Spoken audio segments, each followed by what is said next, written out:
Assalamualaikum warahmatullahi wabarakatuh. Kembali lagi dengan saya Muhammad Sinan di Petrus Bahasa Inggris. Di sini saya akan membahas kembali pembahasan yang kemarin-kemarin mulai awal sampai sekarang. Saya akan menjelaskan bab nomor 1, yaitu terminologi akhlak, karakter, dan etika moral. Bab ini membahas perbedaan dan persamaan antara 4 terminologi: akhlak, karakter, dan moral, etika. Keempat istilah ini sering dianggap serupa, namun masing-masing memiliki pengertian yang berbeda berdasarkan asal-usulnya serta diaplikasikan dalam kehidupan sehari-hari. Jadi fokus utama adalah bagaimana keempat konsep ini berhubungan dengan nilai-nilai baik dan buruk dalam kehidupan sosial gitu. Terus yang kedua yaitu ajaran akhlak dalam Al-Quran hadis. Bab ini mengulas sejarah akhlak menurut Al-Quran dan hadis, menunjukkan bagaimana Islam mengatur mayoritas manusia, termasuk pembahasan tentang konsep dasar pendidikan akhlak dan Al-Quran dan hadis serta ayat-ayat dan hadis yang berkaitan dengan akhlak.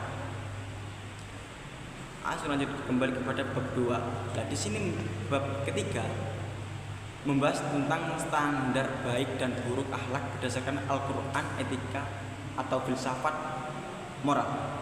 Bab ini memaparkan bagaimana Al-Quran menilai perbuatan baik dan buruk dengan membandingkan pandangan Islam terhadap moralitas dengan aliran filsafat lainnya. Selain itu, ini dijelaskan pula bagaimana kebaikan dan keburukan dilihat dari segi posesif. Perspektif wahyu yang bukan dari alam semesta. Gitu. Jadi terus kita lanjut lagi ke poin berikutnya yang keempat.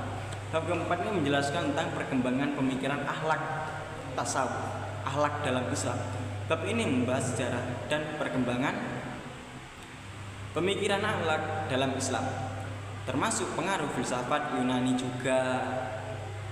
Pemikiran Islam dan para tokoh-tokoh seperti Al-Imam Ghazali dan Ibnu Miskawai dalam kajian akhlak. Jadi gitu ya teman-teman. Terus kita lanjut lagi ke pembahasan berikutnya. Nah, pembahasan berikutnya ini menerangkan tentang pengertian dan sejarah munculnya tasawuf. Jadi menerangkan tentang munculnya tasawuf.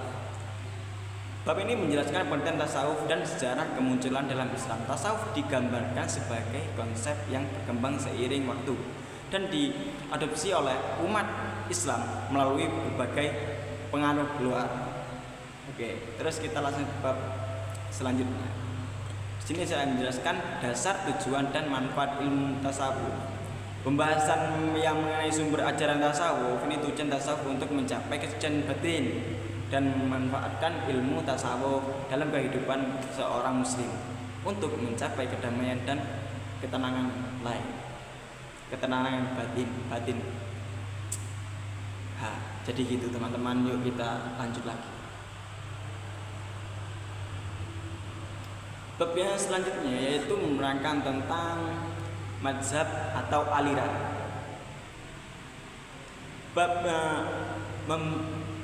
Aliran ini berbagai aliran dalam tasawuf, termasuk tasawuf Sunni, falsafi, dan Syi'i serta perkembangan epistemologi dan tasawuf. Terus lanjut lagi ajaran-ajaran dalam ilmu tasawuf. Jadi ajaran-ajaran dalam ilmu tasawuf ini berfokus pada ajaran dasar dalam tasawuf seperti syariat, thariqah, hakikat, dan ma'rifat serta konsep maqamat dan ahwal dalam mencapai kedekatan dengan Allah. Terus lanjut lagi ke bab selanjutnya.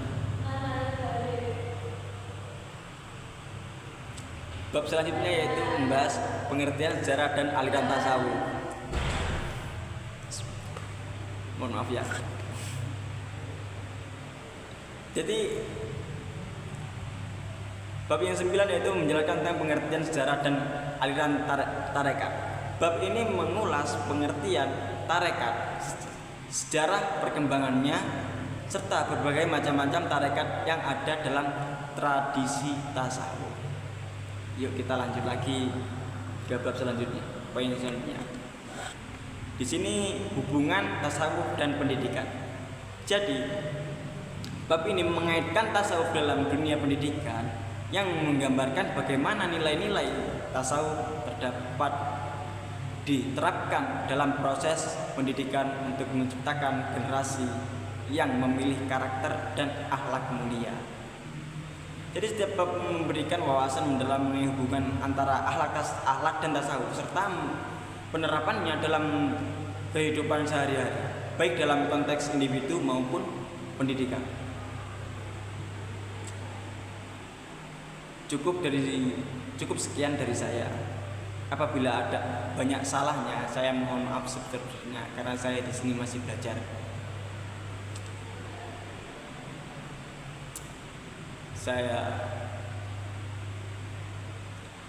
Saya tutup dengan bacaan hamdalah. Alhamdulillahirabbil alamin. Wassalamualaikum warahmatullahi wabarakatuh.